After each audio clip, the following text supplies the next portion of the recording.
I used to tell myself that being a teenager is hard because hormones make your emotions go all crazy. But eventually I'd grow out of it, and then I'd be good. Once I graduated high school, then I'd be good. Once I moved out, then I'd be good. Once I changed the people around me, then I'd be good. Once I got into law school, moved cities, and then finished first year of law school, because everyone knows that's the hardest part, then I'd be good. And once all those things happened, things did feel good. For a bit. And then something else would always come along. And I thought that's just what life was about. People talk about life's ups and downs, the highs and lows, the ebbs and the flows. And on my good days, I was on top of the world. I believed that I could and would do anything I set my mind to. I'd wake up after maybe 3 hours of sleep, I'd go to the gym, I'd prepare a week's worth of meals, and I'd clean my entire apartment, all before it was even noon.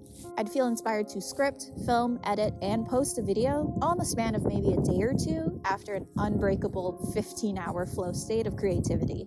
I'd have the best time of my life with my friends, I'd be bouncing off the walls mentally, and I'd just be thinking of all the ways that life is so meaningful and profound. And those were the highs.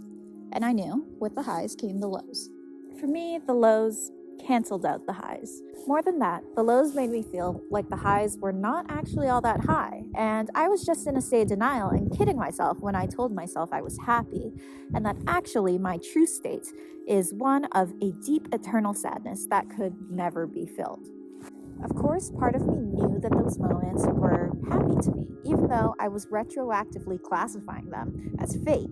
But it wasn't about what I tried to logically think and reason out. It was what I felt. And what I felt was a heavy, inescapable weight, and that there was nothing I could do about it.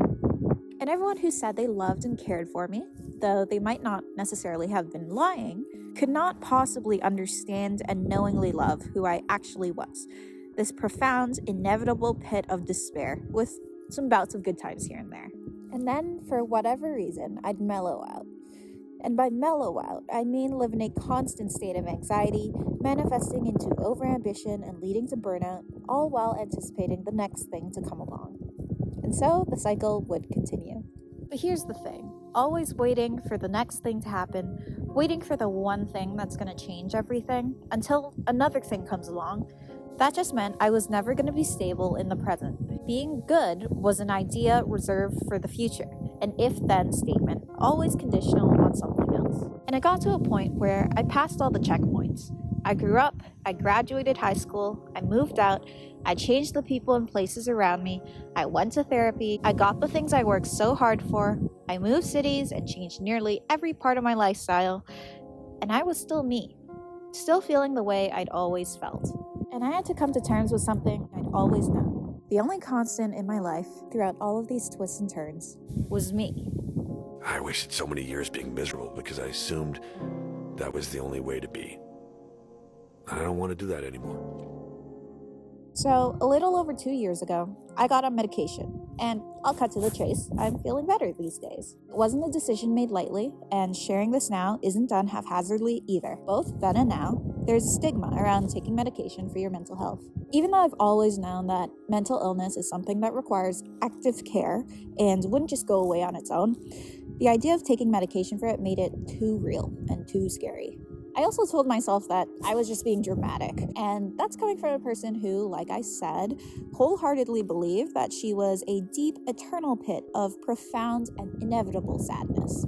I believed I could reason myself out of it, if only I could change all the external variables around me that were impeding my freedom to be happy. But at a certain point, the appeal of toughing it out on my own could no longer outweigh the overwhelming evidence from myself, from loved ones, and medical professionals that medication could possibly, potentially, in theory, maybe help me out. I mean, if I was willing to try changing all those other aspects of my life, why couldn't I just try this one? And now, even though I personally see the benefits of my choice, I'm still unsure of sharing this publicly. Because what if a future employer sees this? What if someone thinks of me differently because of it, whether it's justified or not?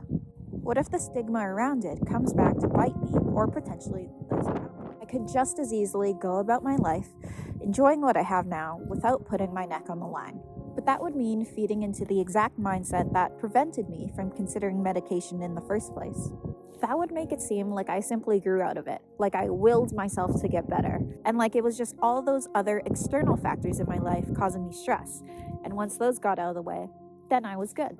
It would make it seem like I found whatever mysterious box I needed to check, and now I can live happily ever after, just like everyone else. And what helped me the most in making this decision a few years ago were the stories of others who shared the exact opposite. Those who shared how they made the choice to go on medication, how it impacted their lives, and how they were also very wary about it. Because let's face it, no one goes on medication because they want to. One of my favorite stories, aside from pretty much the entirety of BoJack Horseman, is Taylor Tomlinson's bit on medication being like arm floaties in the pool. I'll link it below because it's just too good to butcher. Outside of popular media, I can't count the number of YouTube videos I watched about other people sharing their experiences going on medication. It made it seem not so daunting and much more approachable. I could see myself in these people and their experiences, and it helped me prepare myself to reach out to a medical professional for the first time about it. And in my own life, I've seen what happens to loved ones when mental health care fails them.